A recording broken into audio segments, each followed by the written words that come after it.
Cumprimento a todos os meus irmãos com a paz de Jesus. Seja bem-vindo ao estudo da lição número 1 deste novo trimestre. Estamos iniciando uma nova lição, provados pelo fogo. Queridos, antes de começar, vamos orar. Pai querido que estás nos céus, aqui estamos na tua presença buscando a tua bênção.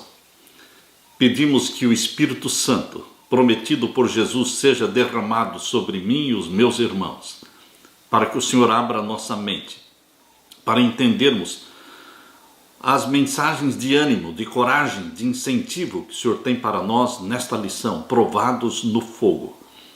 Prova o nosso caráter, para que brilhe em nós o ouro do caráter de Jesus. Dá-nos a tua bênção, nós pedimos em nome de Jesus. Amém. Esta é a primeira lição do trimestre, o crisol do pastor. O verso áureo: refrigera-me a alma, guia-me pelas veredas da justiça por amor do seu nome. Salmos 23 e o verso 3. Esta semana vamos estudar sobre o Salmo do Bom Pastor. Conhecer o bom pastor, relacionamento com este bom pastor. Queridos, não é somente o salmo do pastor que temos que conhecer. Nós temos que conhecer pessoalmente o pastor do salmo.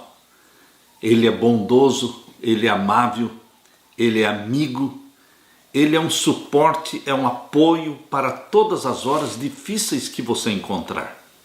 Descanse nos braços deste pastor, Jesus Cristo. Sophie recostou-se na porta do quarto e deslizou até ao chão. Lágrimas brotaram rapidamente e pouco depois ela começou a chorar. Como ele pôde fazer isso? Sophie havia acabado de receber notícias que partiram o seu coração. Alguém que ela pensava ser um amigo, alguém que ela respeitava e em quem confiava, estava espalhando fofocas horríveis sobre ela a fim de arruinar a sua reputação e o trabalho que ela vinha fazendo. Ao pegar a sua Bíblia na cama, de repente, Sophie se viu olhando algumas palavras muito familiares. Ela leu estas palavras: refrigera a minha alma, guia-me pelas veredas da justiça por amor do seu nome. Ainda que eu ande pelo vale da sombra da morte, não temerei mal nenhum, porque tu estás comigo. O teu bordão e o teu cajado me consolam. Ela estava lendo Salmos 23, versos 3 e 4. Não pode ser, ela deixou escapar para si mesmo esta palavra, esta frase. Mas a lógica parecia inevitável. O pastor do Salmo guiava suas ovelhas nos caminhos da justiça. Mas estes mesmos caminhos também pareciam serpentear pelo vale da sombra da morte. Seria possível que mesmo essa traição dolorosa que Sophie estava passando, esse vale escuro, seria possível que pudesse estar sendo usado por Deus para guiá-la na justiça? É exatamente isso. Deus permite o mal. Deus permite o mal para transformá-lo em bênção na sua vida e na minha vida. Em quais momentos você se desenvolveu mais espiritualmente? Nos momentos fáceis ou nos momentos difíceis? Uma vez, duas senhoras, já bem velhinhas, estavam conversando sobre o novo pastor da igreja. Um pastor recém-chegado, novinho, pregou um sermão muito bonito e, na saída, as duas velhinhas estavam conversando e uma perguntou para a outra: o que é que você acha deste novo pastor? E uma delas disse: ele pregou um sermão muito bonito, mas quando ele ficar mais velho e passar por mais sofrimentos, ele vai ficar melhor ainda. É assim mesmo, queridos.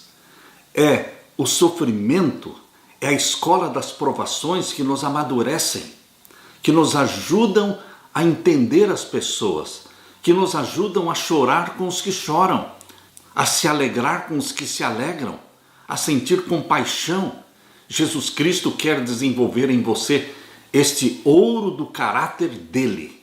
Ele quer colocar em você a mente dele. Ele é o nosso padrão, o nosso exemplo, a quem admiramos, a quem contemplamos para assimilar o caráter dele. Nesta semana, nós vamos estar conhecendo o pastor do Salmo 23. E você vai se deleitar em ver quão bondoso, quão maravilhoso, amável e fiel é este pastor, Jesus Cristo. Aleluia. Na parte de domingo, um guia para a jornada, o pastor. Ele é o guia. Nós não estamos andando nesta terra sem rumo, perdidos, sem saber de onde viemos, sem saber onde estamos e nem sabendo para onde vamos. Não. Nós não estamos perdidos, desorientados. Nós temos um guia. Nós temos um pastor que conhece o caminho. Um pastor que já passou pelo caminho, que já sofreu tudo o que nós sofremos. Você não vai sofrer nada que Jesus já não tenha sofrido antes. E ninguém vai sofrer mais do que Jesus sofreu. Ele teve o sofrimento máximo. Por isso ele pode entender a mim, pode entender a você. Queridos, o Senhor é o meu pastor, diz aqui no Salmo 23 e o verso 1. Nada me faltará. Nada me falta quando eu tenho relacionamento, tenho amizade, intimidade com Jesus Cristo. Não vai me faltar saúde, não vai me faltar trabalho, não vai me faltar comida, não vai me faltar proteção. Jesus Cristo, ele é o pastor que supre todas as necessidades das suas ovelhas, porque nós somos ovelhas de Jesus. Esta semana eu estava conversando com os meus netinhos, o Logan e a Laura, e nós estávamos conversando sobre os animais. Eles perguntaram se nós teríamos animais no céu. E eu expliquei que Deus vai criar novos animais no céu. Deus vai criar todos os animais novinhos no céu. E ela disse, a Laura disse, vovô, mas as ovelhinhas vão para o céu. Você sabe que as ovelhinhas vão para o céu. E eu olhei para ela e disse, sim, as ovelhinhas vão para o céu, porque nós somos as ovelhinhas de Jesus. Ela disse, é isso mesmo, vovô, é isso mesmo. Nós somos as ovelhinhas que vamos para o céu. Queridos, nós somos as ovelhas de Jesus. Ele é o pastor em quem podemos confiar. Ele nos conduz para pastos verdejantes. Ele nos conduz para águas para mitigar a nossa sede. Mas esse guia, este pastor, também nos conduz pelo vale da sombra da morte. Mas ele não manda você ir sozinho. Ele vai com você. Aliás, ele vai na sua frente. Aleluia! O Senhor é o meu pastor. Nada me faltará. Algumas crianças foram convidadas a fazer um desenho de Deus. Sem exceção, cada uma fez um desenho que continha um coração. Em algum lugar do desenho existia um coração. Quando perguntadas sobre por que todas desenharam um coração, sem terem combinado uma com a outra, todas desenharam um coração no desenho que fizeram descrevendo quem é Deus. Unanimemente elas responderam, porque Deus é amor. Simples assim, Deus é amor. É fácil ter uma boa opinião sobre Deus e seus propósitos quando tudo está bem. Mas, à medida que envelhecemos e a vida se torna mais difícil, com frequência a nossa visão de Deus vai mudando. Ele não muda, Deus não muda, é claro, mas nós mudamos. E na velhice, nós aprendemos a confiar mais porque nós nos tornamos mais dependentes. Hoje eu tenho 71 anos de idade. A minha dependência de Deus é muito maior. A nossa saúde vai se tornando mais frágil e nós vamos ficando mais dependentes de Deus. Por isso que Davi orou dizendo, não me abandones na minha velhice. Por causa do estilo de vida pastoril das pessoas nos tempos antigos. Nos tempos antigos todo mundo sabia o que era um pastor de ovelhas. Hoje pode acontecer de alguma criança não saber o que significa pastor de ovelhas, porque nunca viram um pastor cuidando de ovelhas no campo. Mas no tempo de Jesus, isto era comum, hoje ainda é comum nas terras bíblicas. Quando nós visitamos as terras bíblicas, ali a minha esposa e eu, nós vimos constantemente, encontramos constantemente pastores cuidando do seu rebanho no campo. Era muito comum e é comum. Portanto, o Salmo 23 falava de uma forma muito familiar para o povo daquele tempo, e Deus tem uma mensagem especial para você também.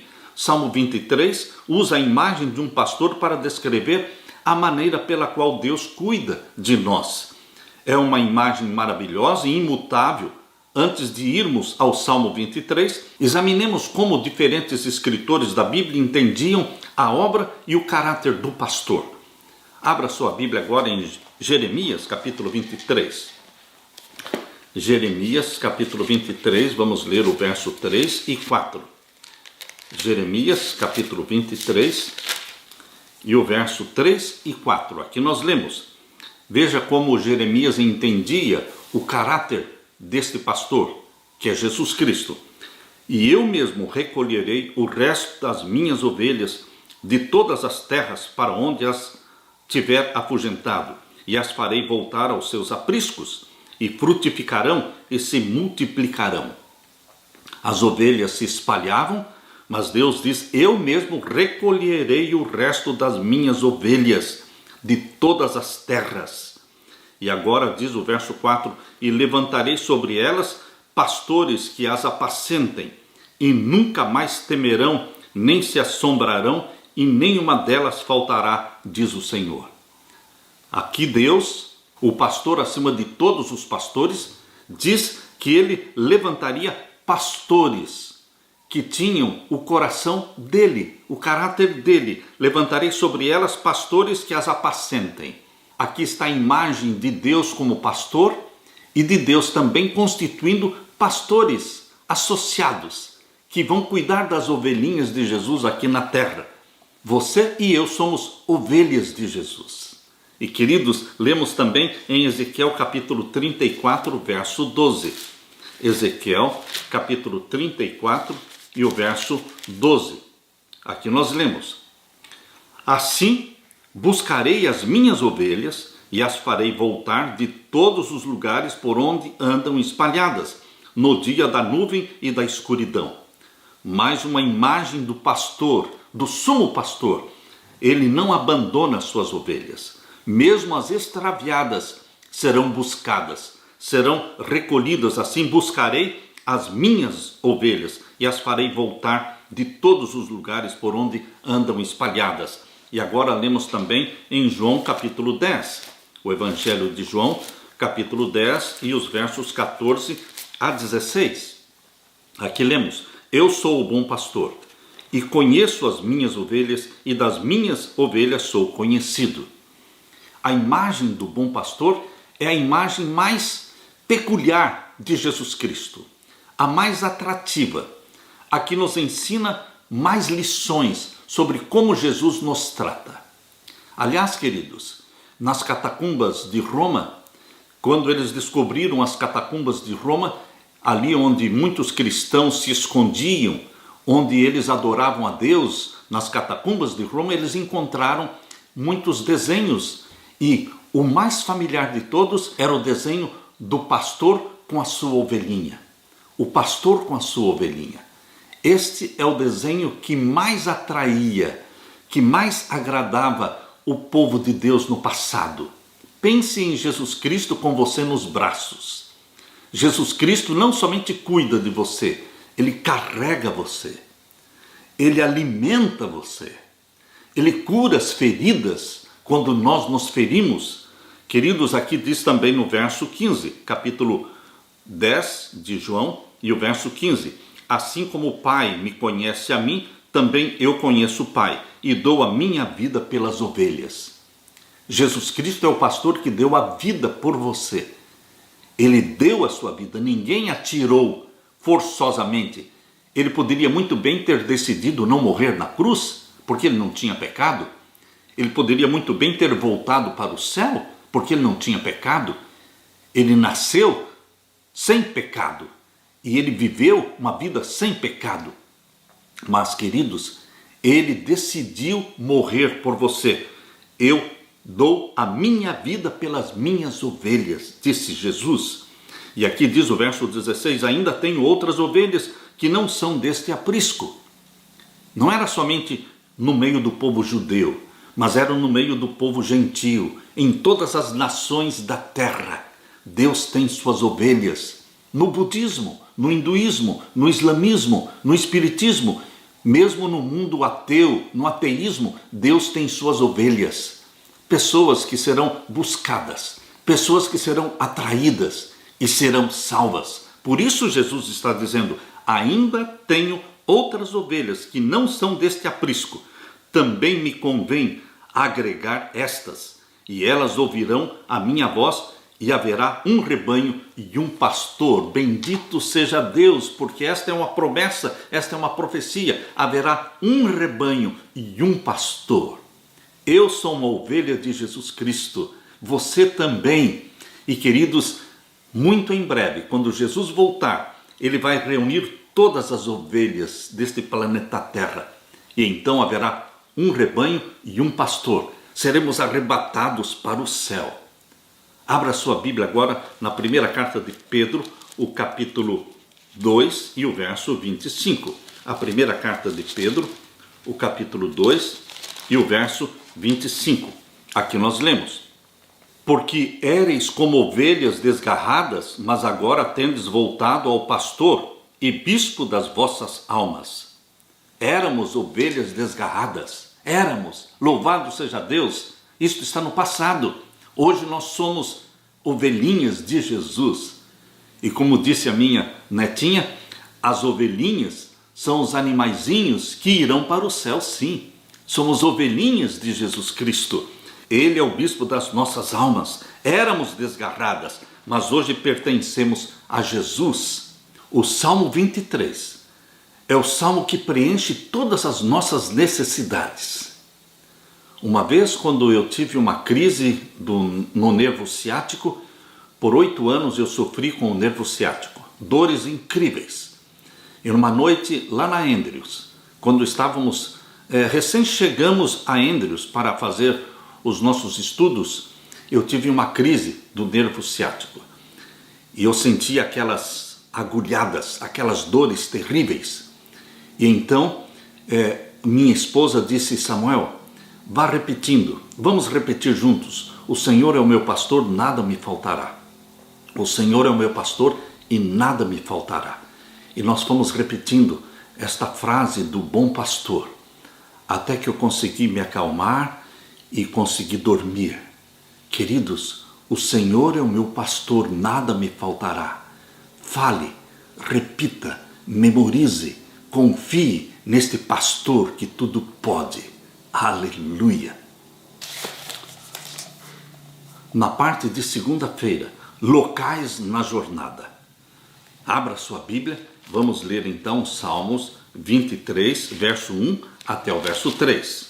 Salmo 23 e os versos 1 até o verso 3. Aqui nós lemos. O Senhor é o meu pastor, nada me faltará. O que você poderia colocar nesse nada? Água, alimento, emprego, saúde, cura para as doenças, curas para as nossas feridas emocionais, cura para as nossas famílias, nada nos faltará. E o que mais diz aqui no verso 2? Deitar-me faz em verdes pastos. Jesus não nos conduz por caminhos secos, mas para lugares em que tem verdes pastos, tem alimento, verdes pastos. Guia-me mansamente. Jesus Cristo não é violento, não é rude, não é grosseiro. Jesus Cristo é manso, humilde de coração. Por isso ele nos guia mansamente. Eu confio e eu descanso nos braços do meu pastor Jesus, porque ele me guia mansamente a águas tranquilas. E quando as águas não forem tranquilas, quando as águas se tornarem revoltas, quando existirem tormentas e tempestades, você não está sozinho, meu irmão, minha irmã. Ele, o pastor das ovelhas, está com você. E agora diz o verso 3, refrigera a minha alma. Ele nos alimenta, ele nos tranquiliza. Essa é a ideia que o salmista está transmitindo. Refrigera a minha alma, guia-me pelas veredas da justiça. Ele nos conduz pelos caminhos retos por amor do seu nome. Ele empenhou o nome dele, o YHWH, o grande eu sou, o eterno, empenhou o nome dele, que é santo. Ele é zeloso pelo seu nome. Ele não vai deixar que o seu nome seja prevaricado. Ele empenhou a sua palavra, ele empenhou a sua promessa de nos cuidar, de nos alimentar, de nos salvar. Por isso ele nos guia pelas veredas da justiça, pelos caminhos retos. Imagine as veredas da justiça estendendo-se ao longe. Você não consegue ver o fim, mas sabe que no final da jornada está o lar do nosso Pai, o lar do nosso bom pastor, a casa de Deus. Ao aproximar mais o olhar, você vê aonde os caminhos levam? É possível ver alguns lugares com clareza, mas outras partes totalmente obstruídas por obstáculos grandes ou perigosos. Algumas vezes o caminho desaparece atrás de um cume. Algumas partes dele são fáceis de percorrer, outras são difíceis.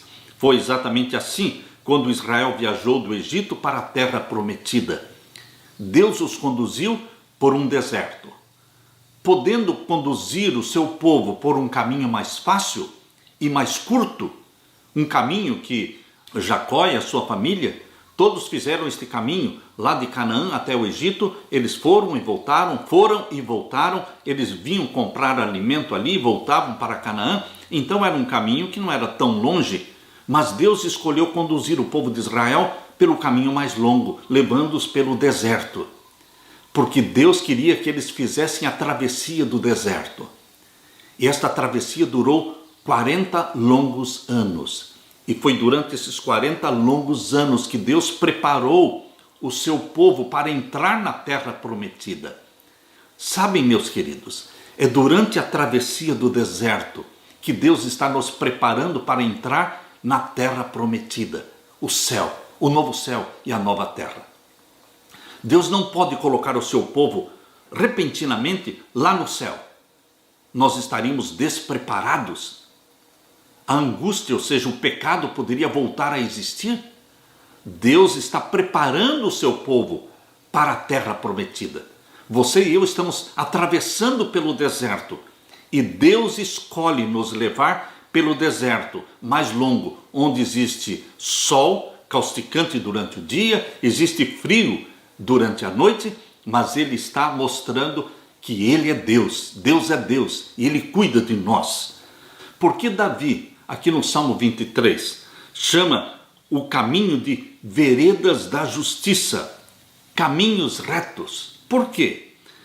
4 razões importantes para Davi ter usado esta expressão veredas da justiça. São caminhos retos, pois nos levam ao destino certo, a casa do pastor, a casa do nosso Pai. Outra razão, porque nos mantém em harmonia com a pessoa certa, que é o próprio pastor, Jesus Cristo.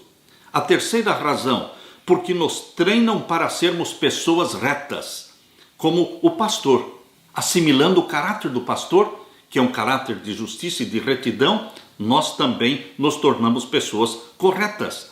E, finalmente, porque nos dão o testemunho certo. À medida que nos tornamos pessoas retas, damos glória ao Senhor. São caminhos retos ou justos, quer o caminho seja fácil ou difícil, são caminhos retos e justos. É importante perceber que quando Deus nos guia, não é simplesmente uma questão de entregar um pacote ao seu destino final. É muito mais do que isso, é orientação e proteção, como os muitos exemplos em toda a Bíblia em que Deus guia o seu povo, seja conduzindo Abraão por suas promessas, ou conduzindo Israel pela coluna de fogo durante a noite e pela coluna de nuvem durante o dia, pelo deserto, quando Deus está guiando, trata-se sempre de treinar o seu povo na retidão. Lembre-se, nós estamos atravessando o deserto como o povo de Israel atravessou o deserto. E nesse deserto, Deus está mostrando que nós temos que ser dependentes dele. Para comer, para beber, para nos aquecer à noite, para termos a sombra durante o dia, para sabermos o caminho a seguir. Jesus Cristo, ele nos conduz e ele faz intencionalmente coisas para que sejamos dependentes dele. É bom ser dependente do pastor das nossas almas. Jesus Cristo, Supremo Pastor. Você, meu querido irmão, está ciente de que a retidão é a prioridade do pastor para a sua vida? A retidão de Jesus tem que ser nossa retidão. A justiça de Jesus Cristo tem que ser a nossa justiça. Como as provações podem fazer com que você reflita melhor o caráter de Cristo? Se nós não passarmos pela escola das provações, das aflições, nós não vamos desenvolver o caráter que Jesus desenvolveu exatamente quando passou pela escola das provações. Jesus Cristo aprendeu a obediência por aquilo que ele sofreu. E nós também aprendemos a obediência por aquilo que estamos sofrendo. Mas não sofrendo sozinhos. Ele está junto de você. Ele está carregando você nos braços. Confie neste pastor, Jesus Cristo. O melhor que pode existir neste mundo é Jesus. Aleluia. Na parte de terça-feira, desvio inesperado. O vale. Neste caminho que Jesus Cristo nos conduz, existem desvios inesperados. Existem partes deste caminho que nós nunca escolheríamos passar por nós mesmos. Não iríamos escolher passar por um caminho perigoso e de sofrimento. Mas o pastor, o guia, Jesus Cristo, ele escolhe nos conduzir por caminhos serpenteados que passa pelo vale da sombra da morte. Por isso diz aqui o Salmo 23, verso 4, ainda que eu ande pelo vale da sombra da morte. Eu não escolheria o vale da sombra da morte, mas Jesus Cristo escolheu que você e eu passemos pelo vale da sombra da morte, para desenvolver confiança nele. Ainda que eu ande pelo vale da sombra da morte, verso 4 diz, não temerei mal nenhum, porque tu estás comigo. O teu bordão e o teu cajado me consolam. Queridos, seria bom se as veredas da justiça abrissem caminho apenas ao longo das margens de riachos de água fresca cobertos de grama.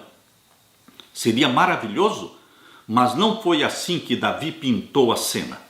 Ao longo desses caminhos também estava o vale da sombra da morte. Existe uma fogueira onde os 3 amigos de Daniel foram lançados. Existe um caldeirão de óleo fervendo onde o discípulo amado João foi lançado e depois levado para a ilha de Patmos. Queridos, todos eles passaram por sofrimentos. Os mártires passaram por sofrimentos. Mas, queridos, eles nunca se sentiram sozinhos. Aqueles mártires que morriam lá no Coliseu Romano, eles morriam cantando.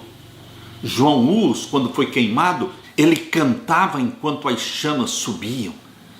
Deus estava justo ali, ao lado dele, dando uma força que ele não tinha antes, dando uma coragem que ele não tinha antes. Queridos, pense nas vezes em que você esteve em seu próprio vale da sombra da morte. Você certamente já passou pelo vale da sombra da morte. Se você ainda não passou, certamente irá passar. Mas lembre-se, você não estará sozinho. Como você acha que as ovelhas foram parar no vale? Será que elas foram para o vale da sombra da morte sozinhas por vontade própria? Não, queridos. O pastor as conduziu pelo vale da sombra da morte para que elas aprendam a confiar nele, a depender dele. Elizabeth Elliot escreveu: um cordeiro que se encontra no vale da sombra da morte pode concluir que foi conduzido indevidamente. Pode pensar que o pastor o conduziu por um caminho errado. Não, o bom pastor Jesus não nos conduz por um caminho errado. Intencionalmente, ele nos conduz às vezes pelo vale da sombra da morte, para que confiemos nele. Foi preciso que ele atravessasse aquela escuridão para aprender a não temer. O pastor ainda está com ele. No vale da sombra da morte, você e eu temos a presença confortante e amiga do pastor, que é Jesus. Confie nele, descanse nos braços dele. Aleluia.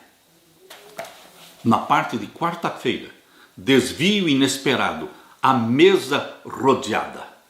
Aqui nós lemos em Salmos 23, no Salmo 23, verso 5. Preparas uma mesa perante mim, na presença dos meus inimigos, unges a minha cabeça com óleo, e o meu cálice transborda. Preparas uma mesa perante mim, na presença dos meus inimigos. Você e eu temos inimigos? Temos pessoas que não gostam de nós? Mas nós temos inimigos visíveis, que conhecemos quem são, e temos inimigos invisíveis, que também conhecemos quem são eles. Não os vemos, mas existem demônios, existe todo o exército de Satanás, que são nossos inimigos, porque nós somos amigos de Jesus, por isso somos inimigos de Satanás. Mas nós não estamos sozinhos. Aqui diz: preparas-me uma mesa na presença dos meus inimigos. Jesus Cristo quer honrar você. É isso que ele faz. Ele te honra na presença dos inimigos. Jesus Cristo quer mostrar diante de Satanás e de todos os demônios que você é um filho, você é uma filha especial dele. Assim como José honrou Benjamim quando preparou um jantar, todos se assentaram à mesa, segundo a idade de cada um, mas Benjamim, o mais novo, queridos, José pediu para que servissem 5 vezes mais. O alimento de Benjamim era 5 vezes mais abundante. Assim como José honrou Benjamim, essa é a ideia de honrar. Jesus Cristo promete também honrar você na presença dos inimigos. Preparas-me uma mesa na presença dos meus adversários. Na cultura de Davi, quando um convidado de honra comparecia a um banquete, o anfitrião ungia sua cabeça com óleo quando o convidado estava prestes a entrar no salão de banquetes. O óleo era uma mistura de azeite e perfume. Depois, o convidado era posicionado no assento em frente a uma abundância de alimentos em quantidade muito maior do que alguém poderia comer. Foi isso que José fez com Benjamim. José está ali no lugar de Deus. É isso que Deus faz com você. Ele te honra. Ele te abençoa. Cada bênção que eu recebo do meu Pai Celestial, eu entendo como sendo um sorriso dele para mim. Um sorriso. Deus se revela como um Deus de amor, um Pai que cuida. Como Paulo nos lembrou, Paulo disse assim: a nossa luta não é contra o sangue e a carne. Isto está em Efésios capítulo 6, o verso 12. Nossa luta não é contra o sangue e a carne, mas contra os principados e as potestades, contra os dominadores deste mundo tenebroso, contra as forças espirituais do mal nas regiões celestes. Efésios 6:12. Queridos, nossos inimigos incluem aqueles que vemos e aqueles que não vemos. Inclui pessoas e inclui também anjos maus, anjos caídos. Quer queiramos ou não, estamos cercados pelo mal. No entanto, quando estamos com o pastor Jesus, nenhum inimigo, seja visível ou invisível, pode roubar o que ele providenciou para você e para mim. Por isso, o Salmo tem um significado especial para você, quando diz: preparas uma mesa perante mim, na presença dos meus inimigos, unge a minha cabeça com óleo, e o meu cálice transborda. Jesus quer honrar você, meu querido irmão. Quer ungir a sua cabeça e quer mostrar que você é um filho, é uma filha especial para Ele. Você é muito amado lá no céu. Aleluia. Na parte de quinta-feira, uma promessa para a jornada. Qual é esta promessa que Jesus Cristo nos faz aqui no Salmo do Pastor? Abra sua Bíblia e vamos ler aqui no Salmo 23 e o verso 6.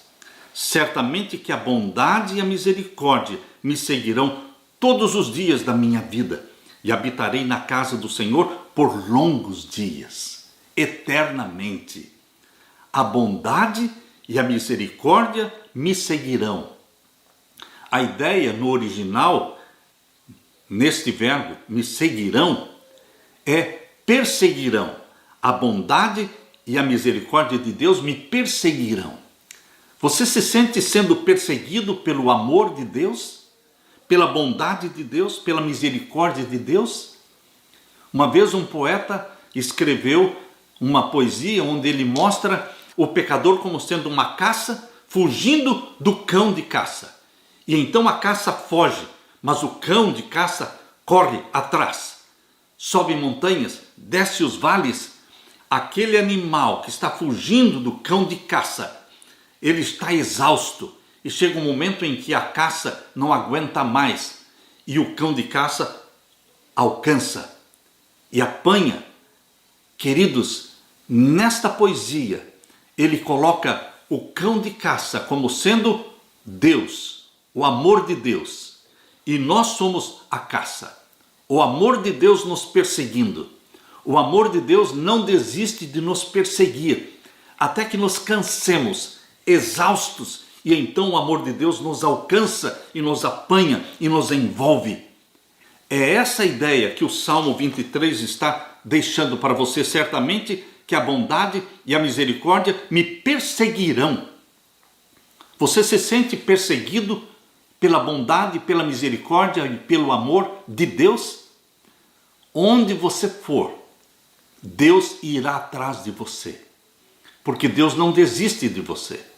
Ora, meus queridos, Deus o Pai deu seu Filho unigênito, o único desta espécie, o único que nasceu neste planeta Terra sem pecado, gerado pelo Espírito Santo no ventre materno. Ninguém mais foi gerado pelo Espírito Santo no ventre materno, só o Filho de Deus. Por isso Lucas 1,35 diz que ele nasceu santo. Existem pessoas que querem dizer que Jesus era igualzinho a mim, pecador, e a você. Não, queridos, ele não era igualzinho, porque ele nasceu santo e ninguém mais nasceu santo. Ele foi gerado pelo Espírito Santo no ventre materno. Nós não, nós fomos gerados por um pai pecador e nascemos de uma mãe pecadora. Queridos, ele é o unigênito de Deus porque é o único da espécie. Deus o Pai fez o maior sacrifício dando o seu Filho por nós. Ele fez o maior de todos os sacrifícios. Como não nos dará também, juntamente com ele, com Jesus, todas as outras coisas que necessitarmos? Aqui nós lemos, abra sua Bíblia em Romanos capítulo 8. Romanos capítulo 8. Eu quero ler para vocês Romanos capítulo 8 e o verso 31 e 32. Que diremos, pois, a estas coisas? Se Deus é por nós, quem será contra nós? Se o pastor Jesus Cristo é por nós, quem será contra nós? A quem vamos temer se nós estamos do lado e amparados e protegidos pelo vencedor de todas as batalhas, o grande e vitorioso Jesus Cristo? E agora diz o verso 32, aquele que nem mesmo ao seu próprio filho poupou, antes o entregou por todos nós, como nos não dará também com ele todas as coisas? Ele não poupou nem mesmo ao seu próprio filho. Ele o deu para morrer por você. Como você e eu podemos duvidar do amor deste Pai, que deu o que ele tinha de mais precioso no céu, seu Filho unigênito, para morrer por nós? Como este Pai não nos daria também todas as demais coisas que nós necessitamos? O vestuário, a comida, a proteção. Queridos, ele nos dará todas as coisas que precisamos. Quando nós lemos o Salmo do Bom Pastor, o Senhor é o meu pastor e nada me faltará, inclui tudo o que você possa imaginar. Ele supre a sua vida. Ele dá mais. Ele dá para você coisas que você pensa que você não precisa, mas Ele sabe que você precisa. Por isso Ele nos conduz por caminhos tortuosos e vale da sombra da morte, quando nós preferiríamos não passar por esses caminhos difíceis, pelo vale da sombra da morte. Mas Ele sabe que nós precisamos aprender a confiar e passar por onde Ele passou. Queridos, a mensagem que Deus nos deixa aqui no Salmo 23, verso 6, a bondade e a misericórdia certamente me perseguirão todos os dias da minha vida. Entenda que você está sendo perseguido pelo amor, bondade e misericórdia de Deus. E Deus não vai desistir de você. Deus não vai desistir de você. Pense nisso. Quando estamos no vale ou cercados por inimigos, às vezes é tentador acreditar que fomos deixados sozinhos, mas não estamos sozinhos. Apesar do vale profundo e dos persistentes inimigos, temos a certeza da bondade, da misericórdia de Deus, do seu amor infalível e da sua orientação até o fim da jornada. O bom pastor vai nos conduzir até a sua casa, a casa do nosso Pai, o lar celestial. Ele não vai nos conduzir de uma forma errada, enganosa, mas é com segurança que Ele nos conduzirá para a Nova Jerusalém. Entenda, meu querido irmão, que Deus não vai dar por completa a sua missão, a sua obra, enquanto Ele não colocar você, meu querido irmão, você, minha querida irmã, dentro da Nova Jerusalém e colocar sobre a sua cabeça uma coroa de ouro, e você será honrado, será ungido e honrado diante de todo o universo, porque você foi comprado pelo sangue de Jesus Cristo. Nós não podemos ficar olhando para baixo, para as dificuldades desta vida. Nós temos que olhar para as promessas preciosas do nosso bom pastor, para aquilo que Ele está preparando para você e para mim. Levante os olhos. Não fique olhando para baixo, para as dificuldades. Olhe para cima, de onde virá o socorro. É pela contemplação que somos transformados, fixando-nos no amor de Deus e o nosso Salvador, mediante a contemplação da perfeição do caráter de Jesus e reivindicando a justiça de Jesus como sendo a nossa, pela fé, havemos de ser transformados à mesma imagem. Não reunamos, pois, todos os quadros desagradáveis, iniquidades e corrupções e decepções, provas do poder de Satanás, a fim de os suspender nas paredes da memória para falar e lamentar sobre essas coisas até que as almas fiquem cheias de desânimo. Não vamos fazer isso. Tenha prazer, meu querido irmão, em falar acerca de Deus, falar acerca de Jesus, falar acerca do lar do nosso Pai, o lar puro e bem-aventurado que Jesus preparou para aqueles que o amam. Vamos falar do céu, vamos falar da Nova Jerusalém, vamos falar daquilo que Deus está preparando para aqueles que o amam. Meditar nesses temas é provar aqui e agora as virtudes do século futuro. Eu li para vocês o texto que está no Testemunhos Seletos, do volume 2, página 341, 342, 343. Vou repetir. Tenha prazer em falar acerca de Deus, falar acerca de Jesus, falar acerca do lar puro e bem-aventurado que Cristo preparou para aqueles que o amam. O meditar nesses temas é provar aqui e agora as virtudes do século vindouro.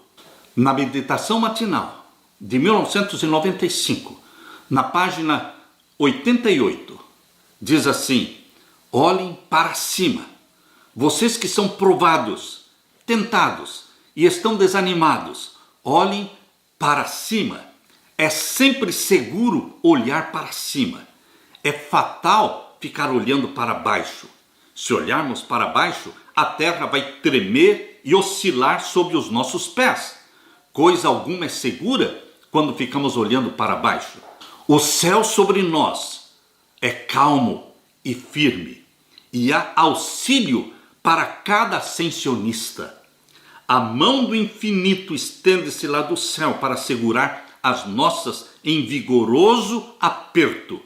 O poderoso ajudador, pense nisso, o poderoso ajudador, que é Jesus, está perto para beneficiar, para erguer, para animar o maior errante, o maior pecador, uma vez que a ele você olhe com fé. Mas o pecador precisa olhar para cima, para Jesus. Meditação matinal de 1995, página 88. Queridos, não fiquemos olhando para baixo para as dificuldades. Olhemos para cima, de onde virá o nosso socorro. Nosso Salvador Jesus Cristo. Levante a cabeça, que Jesus Cristo volte logo. O pastor das nossas almas. Jesus Cristo venha buscar as suas ovelhinhas, as ovelhinhas de Jesus. É isso que nós somos. Isso me conforta, isso me anima. Eu deixo com você esta palavra de conforto e de esperança. Eu deixo com você a paz de meu Jesus, o bom pastor. Amém.